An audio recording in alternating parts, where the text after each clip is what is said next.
Plica is when a fold in the synovial lining becomes inflamed and thickened by trauma where it extends over the femoral condyle or by microtrauma from overuse.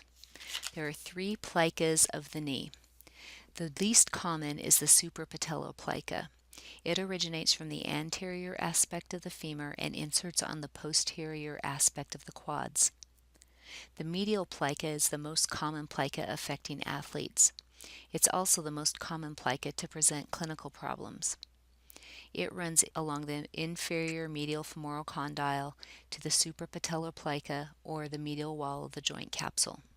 The infrapatellar plica or ligamentous mucosum is the most common. It extends from the inner condylar notch to the infrapatellar fat pad parallel to the ACL. The plica exists when any portion of the embryonic synovial septum persists into adult life, and the incidence is about 20% in the general population. Mechanism of injury for Plica syndrome includes direct trauma, overuse squatting or kneeling, patellofemoral joint malalignments. It is secondary to loose bodies such as osteochondritis dissecans or meniscal problems. You will find thickened plica over the medial femoral condyle. There may be a snapping sensation over the medial femoral condyle.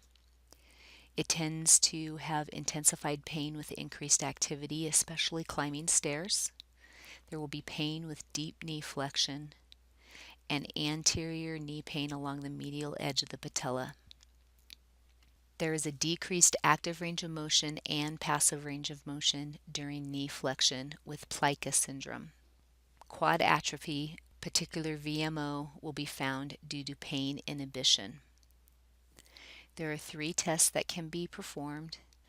The medial patellar plica test consists of pushing the patella medially while that knee is flexed in 30 degrees.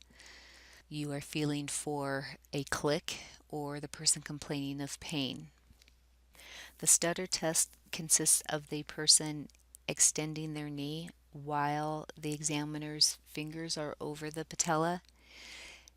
They will notice a stutter that takes place somewhere between 60 degrees and 45 degrees of flexion. There's also the Houston's Plica test, and in this test, you passively flex and extend the knee while internally rotating the tibia and pushing the patella medially.